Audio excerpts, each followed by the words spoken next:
고성이가 가장 무서워한 건 수갑이 아니라 박진석의 눈빛이 더 이상 속지 않겠다로 바뀌는 순간이었습니다. 여러분, 오늘 이야기는 여기서부터예요. 겉으론 완벽한 재벌가의 아내였던 고성이가 사실은 누구의 인생이든 씹어삼키는 가면 쓴 악마였다는 게 드디어 한 장의 서류로 시작해 전부 터져버립니다. 그런데요, 이게 끝이 아닐 수도 있어요. 마지막에 딱 한 장면, 아직 밖에서 움직이는 누군가가 살짝 스쳐가거든요. 그러니까 놓치지 마시고요. 지금부터 시작합니다. 다음 이야기까지 같이 가실 분들은 구독이랑 좋아요 한 번만 눌러두시면 제가 더 빠르고 진하게 이어드릴게요. 박진석은 회장실 문을 닫자마자 숨을 길게 내쉬었어요.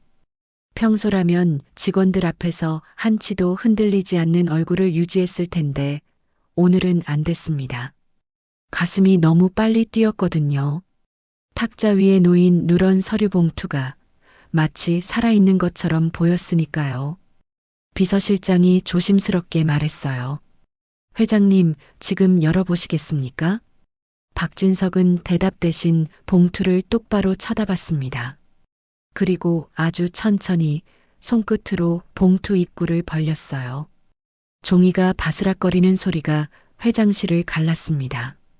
그 작은 소리 하나에 박진석의 마음속에서는 오래된 기억들이 우르르 무너져 내렸습니다. 사진 한 장이 먼저 나왔습니다. 젊은 고성이, 지금처럼 단정한 머리와 또렷한 눈매. 그런데 그녀 옆에 낯선 남자가 서 있었어요. 어딘가 지친 얼굴이지만 눈빛은 성실해 보였습니다. 박진석은 그 사진을 보자마자 목 뒤가 서늘해졌습니다. 이 남자가 누구지?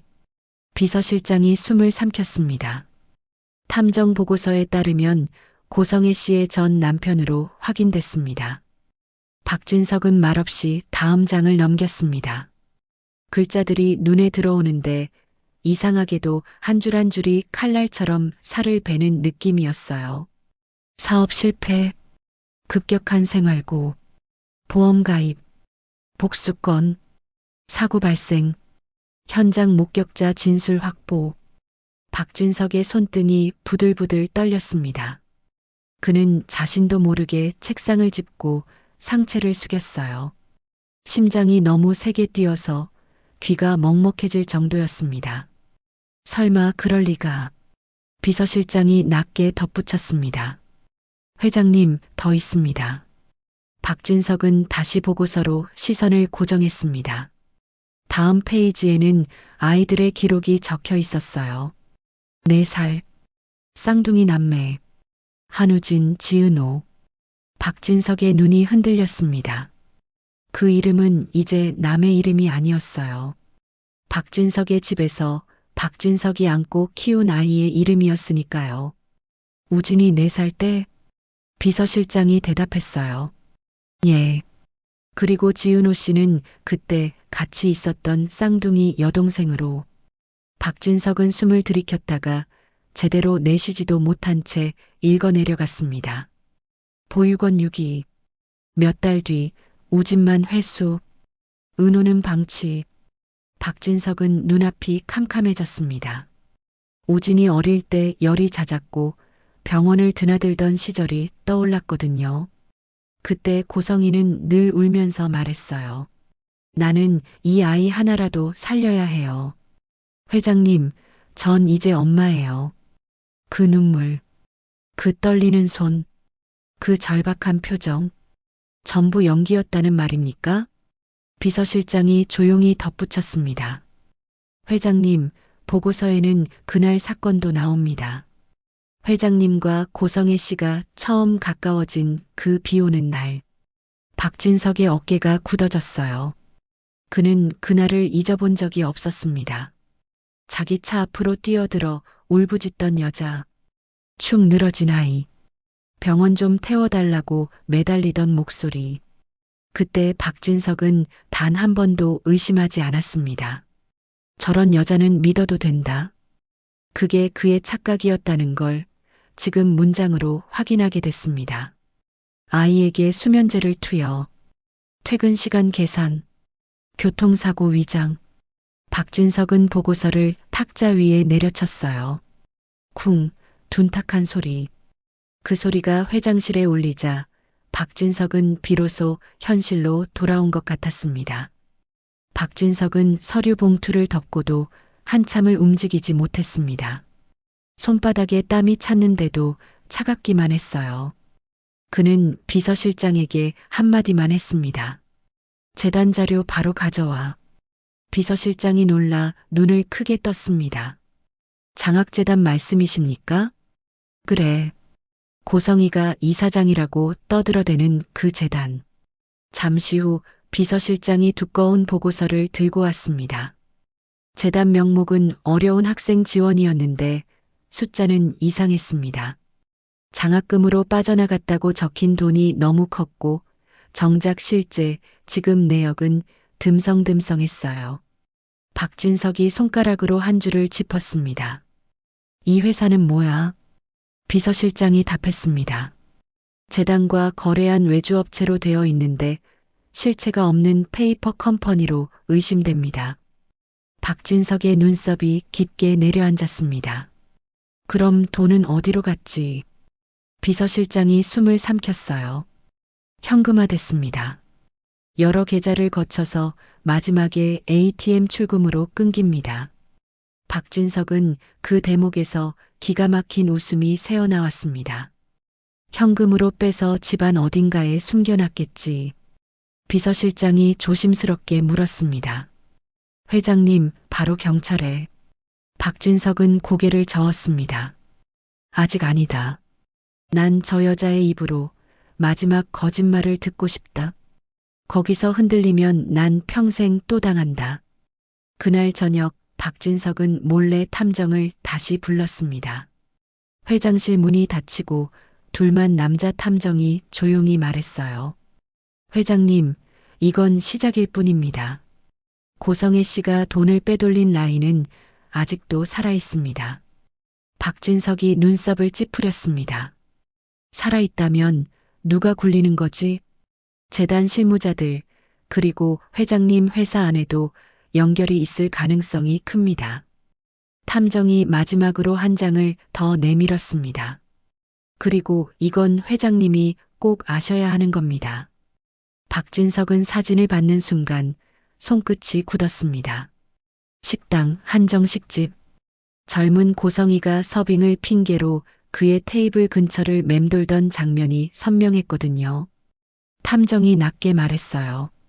그날도 우연이 아니었습니다. 회장님 동선이 누군가에게 미리 흘러갔습니다. 박진석은 목이 잠겼습니다.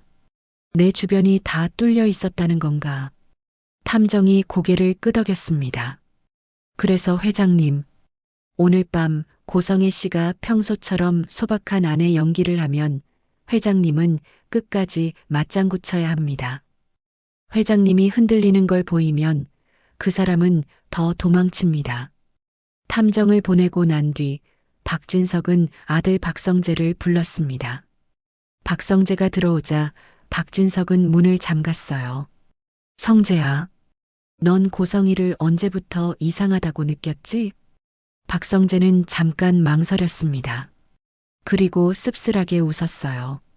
아버지, 저는 어릴 때부터요. 왜 말 안 했냐? 박성재가 턱을 꽉 물었습니다. 말해도 소용없을 것 같았으니까요. 아버지는 회사에서 늘 바쁘셨고 고성이는 아버지 앞에만 서면 천사가 됐잖아요. 박진석이 눈을 감았다 떴습니다. 그래서 너 혼자 견뎠나? 박성재가 대답 대신 고개를 끄덕였어요. 박성재는 잠시 후 주머니에서 휴대폰을 꺼냈습니다. 화면에 이수빈이라는 이름이 떠 있었지만 그는 받지 않았습니다. 지금은 연애보다 먼저 가족의 지옥을 끝내야 하는 시간이라는 걸 박성재도 알고 있었으니까요. 박진석이 그런 박성재를 보며 낮게 말했습니다. 성재야, 내가 지금까지 참아온 거 내가 갚겠다. 박성재가 쓴웃음을 지었습니다. 갚지 마세요. 그냥 이번엔 저도 같이 할게요. 그 사이 지은호는 정순이 식당 뒷문에서 엄마를 만났습니다. 정순이는 늘 씩씩한 사람이었는데 그날은 손이 덜덜 떨렸어요. 은호야, 아까 그 번호로 또 문자 왔다. 지은호가 핸드폰을 받아봤습니다. 오늘 안에 결정해. 우진 수술 내가 한다. 아니면 정순이 식당부터 불탄다. 지은호의 얼굴에서 피가 빠졌습니다. 그리고 그 문자를 보내온 사람이 고성이라는 걸 지은호는 너무 잘 알고 있었죠. 정순이가 입술을 깨물었습니다. 은호야, 난 괜찮다. 너만 다치지 마. 지은호가 고개를 저었습니다. 엄마, 나도 이제 도망만 치지 않을 거야. 정순이가 울먹였습니다.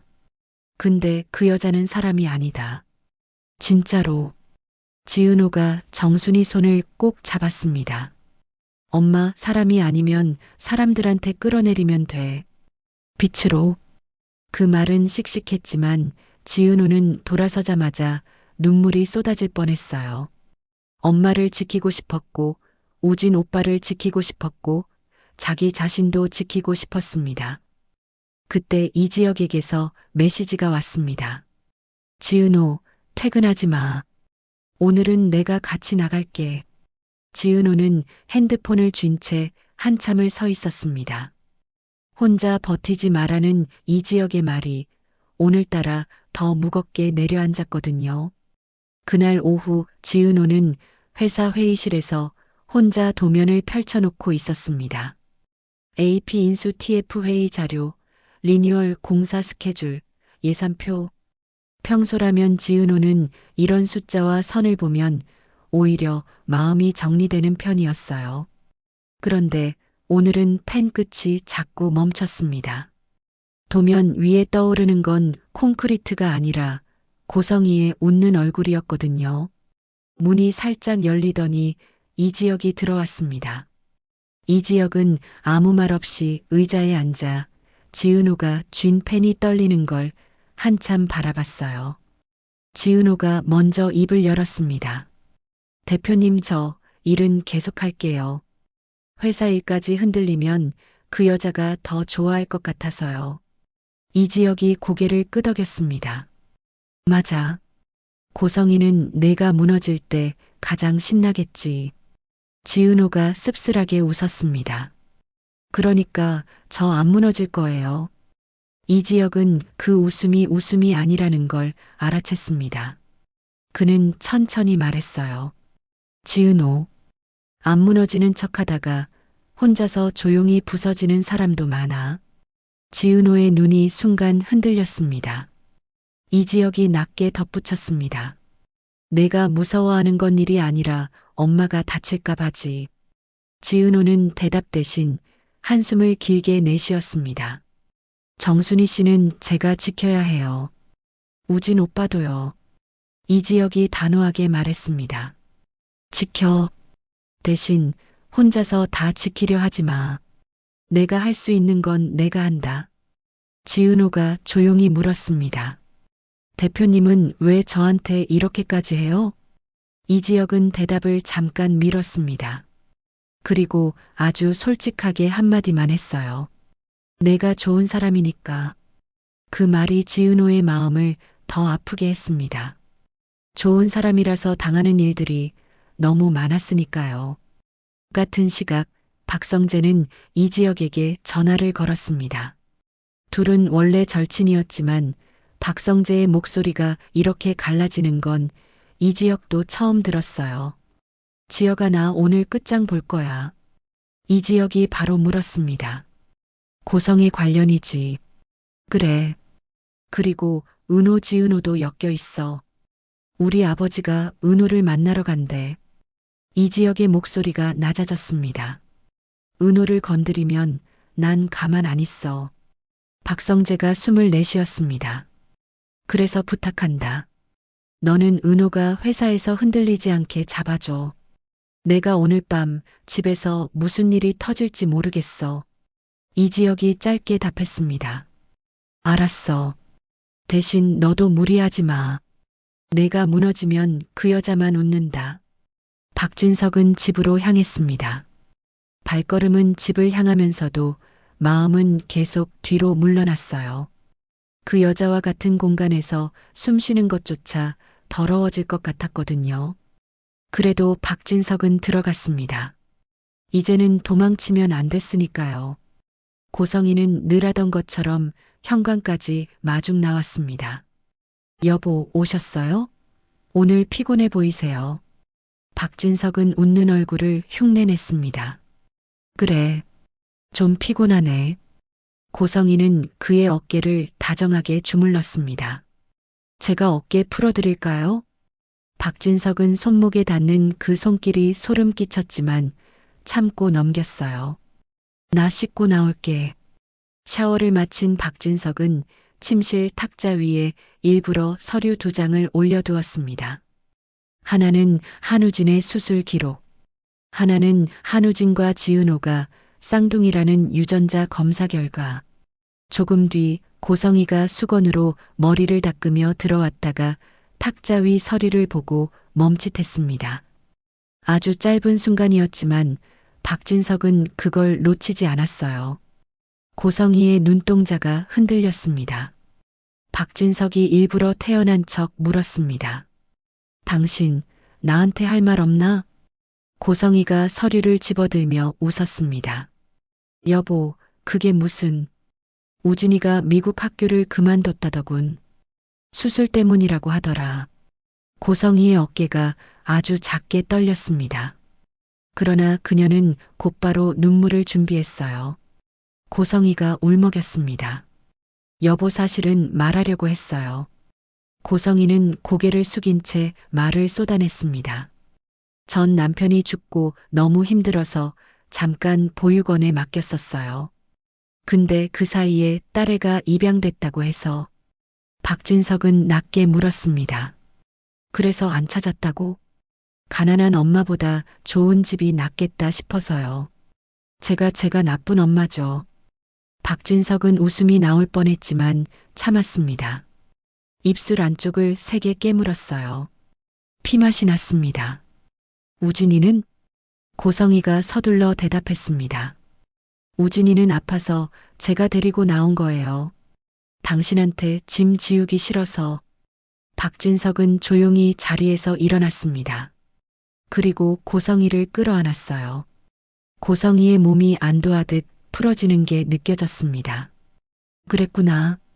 박진석이 부드럽게 속삭였습니다. 내가 혼자 얼마나 힘들었겠니? 고성이는 박진석의 어깨에 얼굴을 묻고 훌쩍였어요.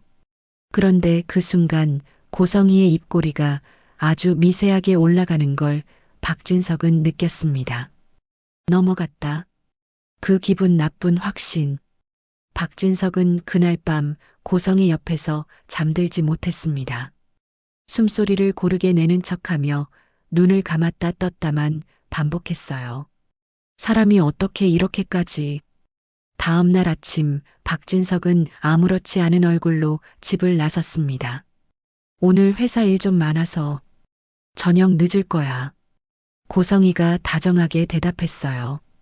그럼 제가 더 기다릴까요? 아니, 쉬어. 차에 탄 박진석은 비서실장에게 전화를 걸었어요. 금고 기술자 최고로 불러. 회장님, 금고요? 고성이 안방 금고. 오늘 반드시 연다. 비서실장이 목소리를 낮췄습니다. 경찰도. 박진석이 끊어 말했습니다. 대기시켜. 살인교사, 횡령, 아동학대. 증거는 충분하다. 그날 저녁 고성이는 촛불까지 켜고 식탁을 차려놓고 있었습니다. 한우 굽는 냄새와 전복죽에 김이 올라오는데 그 풍경이 오히려 섬뜩했어요. 마치 행복한 가족이라는 그림을 억지로 걸어놓은 것처럼. 현관문이 열리자 고성이가 밝게 외쳤습니다. 여보, 오셨어요? 박진석은 웃지 않았습니다. 밥 먹기 전에 물어볼 게 있다. 고성이가 와인병을 들고 있던 손을 잠깐 멈췄습니다. 무슨 일이에요? 박진석이 천천히 말했어요. 재단 자금, 현금이 얼마나 남았지? 고성이는 당황을 눈물로 덮었습니다. 여보, 회사가 어렵나요? 세상에 재단은 장학금으로 다 나가서. 박진석이 고개를 끄덕였어요. 그래, 그럼 안방 금고라도 열어봐. 고성이의 입술이 굳었습니다. 금고엔 어머님 유품이랑 애들 앨범뿐이잖아요. 박진석이 미소를 지었습니다. 그래, 앨범뿐이지. 나도 확인하고 싶어서. 그때 초인종이 울렸습니다. 딩동. 고성이가 흠칫하며 돌아봤어요. 이 시간에 누가? 박진석이 자리에서 일어났습니다. 내가 불렀다. 누구를요? 박진석이 단호하게 답했습니다. 금고 기술자. 고성이의 얼굴에서 피기가 순식간에 가셨습니다. 왜요? 금고는 멀쩡한데. 박진석이 차갑게 말했습니다. 멋쩍게 말하긴 싫지만 당신이 잡고 있는 것 같아서. 안에 뭐가 들었는지. 현관으로 들어온 중년 남성은 고개를 숙였습니다. 요청하신 대로 왔습니다. 고성이는 본능적으로 안방문 앞을 막아섰습니다. 안 돼요. 들어오지 마세요. 이건 사생활 침해예요. 박진석은 고성이를 바라보며 낮게 말했어요. 사생활? 그 말 내가 할 말이냐? 그때 뒤에서 조용히 발소리가 들렸습니다. 박성재였습니다. 고성이가 급하게 소리쳤습니다. 성재야, 너까지 왜 그래? 내가 너 엄마야. 박성재의 얼굴은 담담했지만 눈빛은 서늘했습니다. 어머니요? 어머니는 아버지 앞에서만 어머니였죠. 박진석이 박성재를 바라봤습니다. 성재야, 고맙다. 박성재는 짧게 답했어요. 아버지, 제가 더 늦기 전에 끝내야죠. 기술자가 금고 앞에 섰습니다. 그는 장비를 꺼내 다이얼에 갖다 댔어요. 틱, 틱, 작은 소리가 방 안을 채웠습니다. 고성이는 그 소리에 무너졌습니다. 그만해요. 제발. 박진석은 눈을 감았다 떴습니다. 제발은 한우진이랑 지은호가 했어야 했다. 철커덕. 첫 잠금이 풀렸습니다. 금고 문이 열리자 고성이가 말했던 물건들이 보였어요. 낡은 앨범, 브로치, 작은 액세서리. 고성이는 안도한 듯 외쳤습니다. 보셨죠? 아무것도 없다니까요. 그 순간 기술자가 손을 멈추고 금고 안쪽 벽을 툭툭 두드렸습니다. 둔탁한 소리가 아니라 빈 공간 특유의 울림이 섞여 나왔어요. 기술자가 고개를 들었습니다. 안쪽 깊이가 다릅니다. 이중 구조입니다. 고성이의 얼굴이 딱 굳었습니다. 무슨 소리예요? 그런 거. 박진석이 조용히 턱짓했습니다. 열어. 기술자는 작은 장비를 틈에 밀어넣고 조작을 시작했습니다. 윙 미세한 기계음이 울리더니 금고 안쪽 가벽이 조용히 밀려났어요. 그리고 그 안에서 빛이 쏟아졌습니다.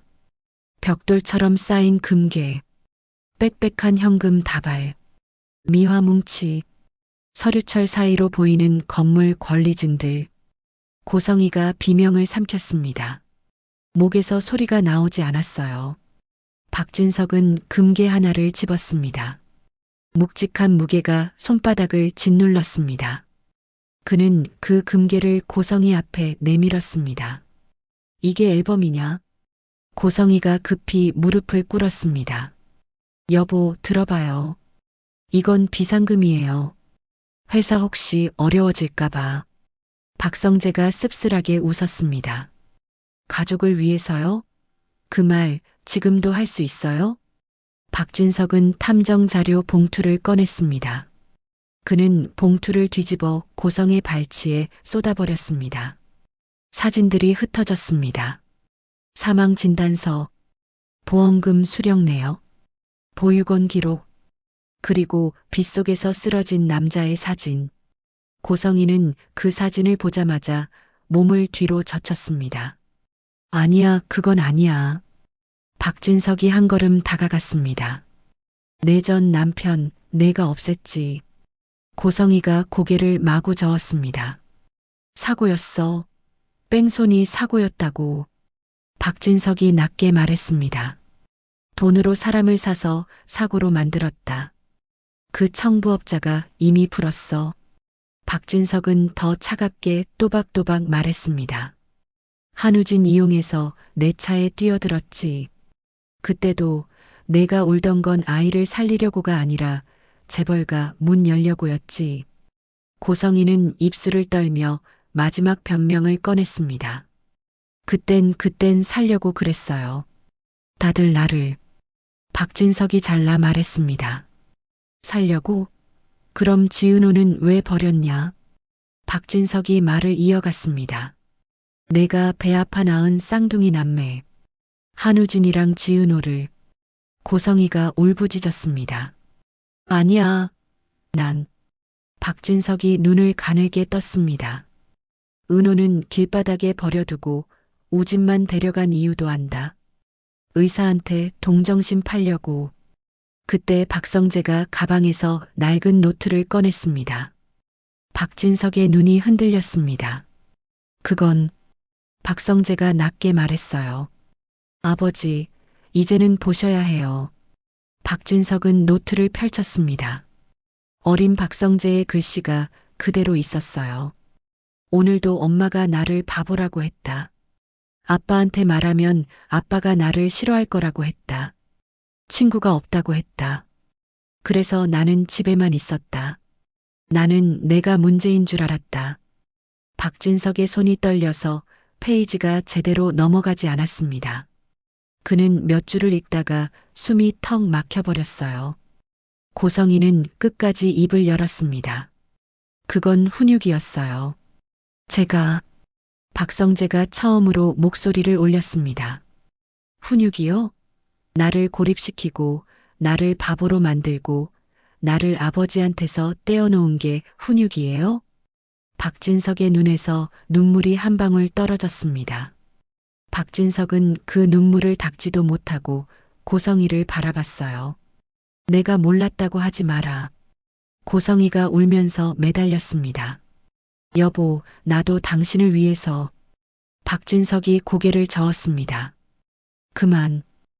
그만 한마디에 고성이가 처음으로 겁을 먹었습니다. 감정이 아니라 판단이 끝났다는 목소리였으니까요. 그때 거실 쪽에서 사이렌 소리가 다가왔습니다. 멀리서부터 점점 커지더니 곧 저택 앞이 붉고 파랗게 번쩍였어요. 현관문이 열리고 형사들이 들어왔습니다. 고성애 씨 살인교사, 업무상 횡령, 아동복지법 위반 및 아동학대 혐의로 긴급 체포합니다. 고성이가 비명을 질렀습니다. 아니야. 내가 뭘 난 억울해. 박진석이 마지막으로 말했습니다. 억울해할 자격 없어. 내가 울릴 사람들 울린 만큼 여기서 끝나. 수갑이 채워지는 철커덕 소리가 집안을 가득 채웠습니다. 고성이는 끌려가면서도 끝까지 박진석을 노려봤어요. 박진석, 당신도 가만 안 둬. 박진석은 흔들리지 않았습니다.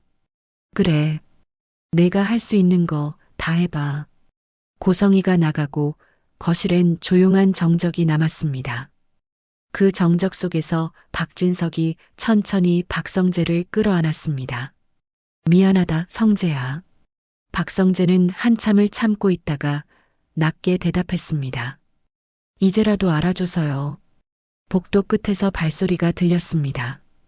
박영나가 서 있었습니다. 얼굴이 하얗게 질려 있었고 눈이 붉었습니다. 아빠. 박진석이 영나를 바라봤습니다. 영나야. 박영나의 목소리가 떨렸습니다. 엄마 진짜로 그런 사람이었어요? 박진석이 솔직하게 답했습니다. 그래. 그리고 너한텐 미안한 말이지만 그걸 외면하면 너도 무너진다. 박영나는 입술을 깨물었습니다. 박성재가 조용히 손을 내밀었습니다. 영나야. 지금은 우리 편에서. 박영란은 잠깐 흔들리다가 결국 고개를 끄덕였습니다. 오빠, 나도 이제는 모르겠어요. 근데 아빠가 울고 있는 건 처음 봤어요. 고성이가 끌려나간 뒤 박진석은 텅 빈 식탁에 혼자 앉았습니다. 촛불은 아직 타고 있었는데 그 불빛이 오히려 차갑게 느껴졌어요. 박진석은 식탁 위에 남아있는 전복죽 그릇을 바라보다가 숟가락을 들어보지도 못하고 내려놓았습니다. 내가 이걸 먹을 줄 알았나? 박진석은 혼잣말을 했습니다. 그리고 천천히 고개를 들었어요. 거울처럼 반짝이는 창에 자기 얼굴이 비쳤습니다. 그 얼굴이 낯설었습니다. 가족을 지킨다고 믿었던 얼굴이 사실은 모른 척으로 가족을 방치한 얼굴이었으니까요. 박진석은 그 자리에서 이지혁에게 전화를 걸었습니다. 박성재가 옆에 있었지만 박진석은 이제 숨기지 않기로 했어요. 이지혁이 전화를 받았습니다. 회장님? 박진석이 낮게 말했습니다. 이지혁 대표, 지은호 회사에서 보호해줘. 당분간 언론도 사람들도 몰려들 거다. 이지혁은 짧게 숨을 들이켰습니다. 회장님이 직접 지켜야 하는 거 아닙니까? 박진석이 인정했습니다. 맞다. 그래서 내가 움직인다. 그런데 당장 내가 붙어 있지 못하는 시간엔 내가 필요하다. 이지혁이 단호하게 말했습니다. 지은호는 제가 지킵니다. 대신 회장님, 우진이도요. 그 애들 더 이상 도구로 쓰이면 안 됩니다. 박진석이 답했습니다. 그래. 이번엔 내가 도구로 쓰이겠다. 전화를 끊고 난 뒤 박성재가 조용히 말했습니다. 아버지, 이제 진짜 아버지 같아요. 박진석이 고개를 떨궜습니다. 너무 늦었지. 박성재가 고개를 저었습니다. 늦어도 안 하는 것보단 낫죠. 그날 밤 뉴스 속보가 터지기 시작했고 저택 앞엔 기자들이 몰려들었습니다. 박진석은 창밖 플래시를 보며 이를 악물었어요. 이제부터는 숨지 않는다. 그 결심 하나로 그는 다시 서류 봉투를 꺼내 들었습니다. 박진석은 스스로에게 다짐했습니다. 고성이가 만들어 놓은 가면극을 끝내는 날까지 단 한 번도 마음 약해지지 않겠다고. 그리고 그 다짐을 확인하듯 그는 비서실장에게 문자를 보냈습니다. 원본 서류 반드시 확보. 지금. 서울로 끌려간 고성이는 조사실 의자에 앉자마자 울음을 멈췄습니다.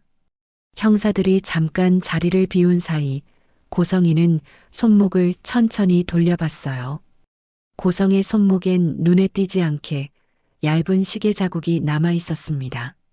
누군가와 약속된 신호처럼. 잠시 뒤 변호사가 들어왔습니다. 고성이가 일부러 목소리를 떨며 물었습니다. 나나 어떻게 돼요? 변호사는 서류를 펼치며 낮게 말했어요.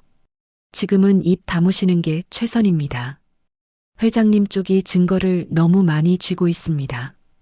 고성이가 입꼬리를 아주 살짝 올렸습니다. 증거요? 그 사람들이 가진 건 복사본일 수도 있잖아요.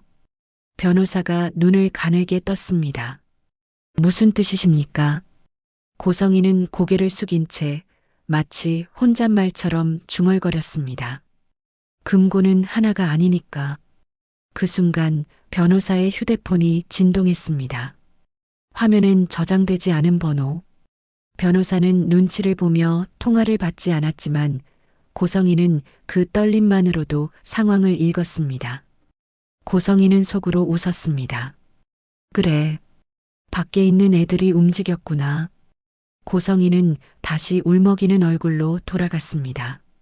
마치 진짜로 억울한 사람처럼요. 제발 회장님이랑 말 좀 하게 해주세요. 나 정말 억울해요. 그러나 고성의 눈동자 깊숙한 곳에서는 공포가 아니라 계산이 반짝이고 있었습니다. 그 밤 지은호는 엄마 정순이에게 전화를 걸었습니다. 정순이의 목소리는 떨렸어요. 은호야, 그 여자 잡혔다며? 지은호는 눈물을 삼켰습니다. 엄마, 이제 괜찮아질 거야. 정순이가 울먹였습니다. 그런데 내 마음이 왜 이렇게 안 놓이지? 은호야, 혹시 또 무슨 일이 생기는 거 아니냐? 지은호는 잠깐 말을 잇지 못했어요. 엄마, 내가 지킬게. 우진 오빠도 내가 지킬게. 정순이가 흐느끼며 말했습니다. 그래, 우리 애기들 너무 오래 힘들었다. 그 다음 날 박진석은 지은호에게 직접 연락했습니다. 지은호는 잠깐 망설였지만 받았어요. 회장님, 박진석이 낮게 말했습니다. 지은호 팀장 아니, 은호야. 그 호칭 하나에 지은호는 손끝이 굳었습니다. 왜 그렇게 부르세요? 너희가 겪은 일을 이제야 알았다. 지은호의 숨이 흔들렸습니다. 회장님이 알면 달라지나요? 박진석이 솔직하게 대답했습니다. 달라질 수밖에 없다. 내가 너희 편이 되겠다. 지은호는 눈물을 삼켰습니다. 한우진 오빠는 지금 안전해요. 제가 숨겨놨어요. 박진석이 바로 물었습니다. 어디 있나? 부산이에요. 다음 날 박진석과 박성재는 부산으로 내려갔습니다. 차 안에서 박성재가 운전대를 잡았고 박진석은 창밖만 봤어요. 박성재가 조심스럽게 말했습니다. 아버지, 지혁이도 알고 있죠. 지은호가 지혁이 회사에서 일하는 거. 박진석이 고개를 끄덕였습니다. 안다. 그래서 더 미안하다. 부산의 조용한 펜션. 테라스에 앉아 바다를 보던 한우진은 박진석과 박성재를 보는 순간 몸이 굳었습니다. 아버지. 박진석은 우진 앞에서 한참을 말하지 못했습니다.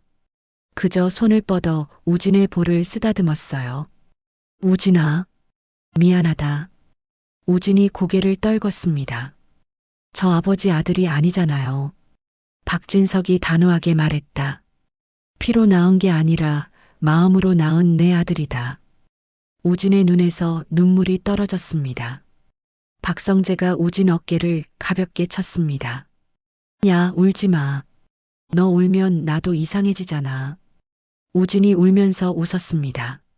형, 오랜만이에요. 잠시 뒤 지은호가 펜션 문을 닫고 들어왔습니다.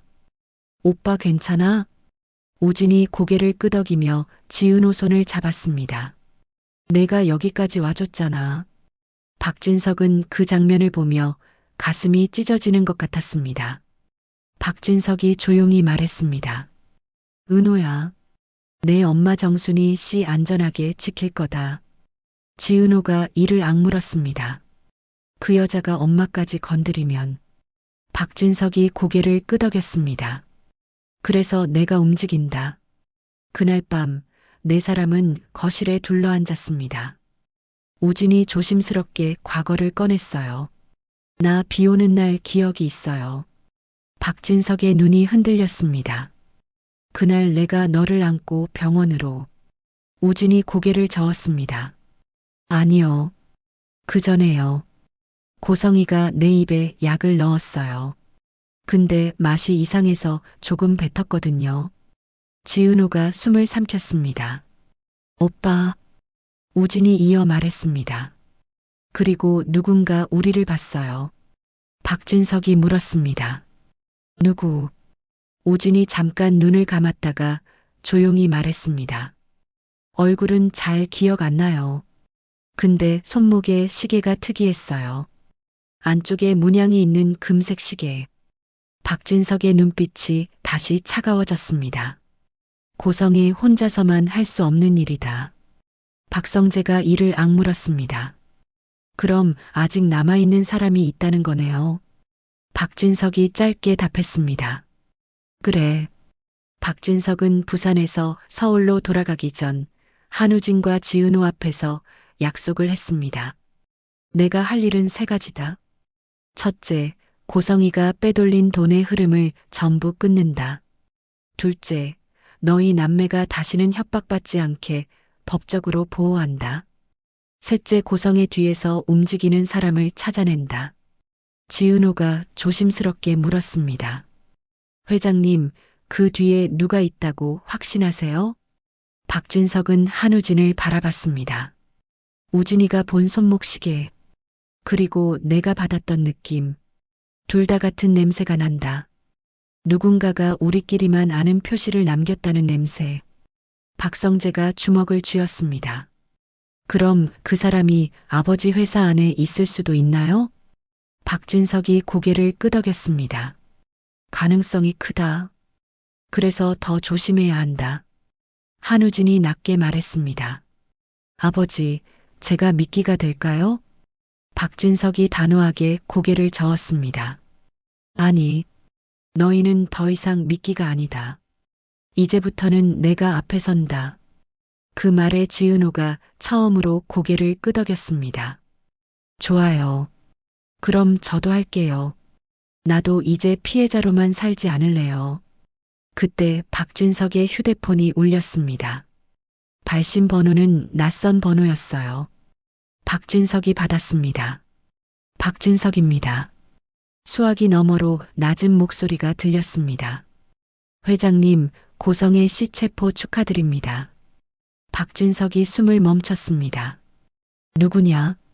상대가 웃었습니다. 끝난 줄 아시죠? 근데요, 회장님. 금고는 하나가 아니에요. 박진석의 눈이 천천히 가늘어졌습니다. 뭐라고? 상대는 마지막으로 한마디만 남겼습니다. 서류 원본 회장님이 찾기 전에 우리가 먼저 찾겠습니다. 뚝! 전화가 끊기는 순간 지은호가 떨리는 목소리로 말했습니다. 회장님, 그게 무슨... 박진석이 고개를 들었습니다. 그의 얼굴엔 두려움이 아니라 전쟁을 시작하는 사람의 표정이 있었습니다. 이제 진짜 시작이다. 박성재가 조용히 말했다. 아버지, 이번엔 절대 혼자 두지 마세요. 우리 다 같이요. 박진석이 고개를 끄덕였습니다. 그래. 이번엔 다 같이. 그리고 그들이 서울로 돌아오는 길, 박진석의 차 뒷유리에 낯선 오토바이 한 대가 일정한 거리를 두고 붙었습니다. 박진석은 룸미러로 그 헤드라이트를 보고도 말하지 않았어요. 대신 혼잣말처럼 낮게 중얼거렸습니다. 그래, 따라와. 이번엔 내가 너희를 끌어낸다. 박성재는 그 말을 듣고 조용히 안전벨트를 더 세게 조였습니다. 전쟁은 아직 끝나지 않았습니다. 바닷바람은 멀어지고 서울의 불빛이 가까워지고 있었습니다. 고성이는 감옥에 갔지만 고성이가 남겨놓은 밖에 보이지 않는 손은 아직 살아 있었으니까요. 여러분, 다음 이야기에서 그 손이 누구의 이름을 찍고 있는지 그 순간부터 진짜로 숨이 막힐 거예요. 구독과 좋아요 눌러두신 분들은 다음 회에서 제가 그 숨 막히는 순간을 더 촘촘하게 이어드릴게요.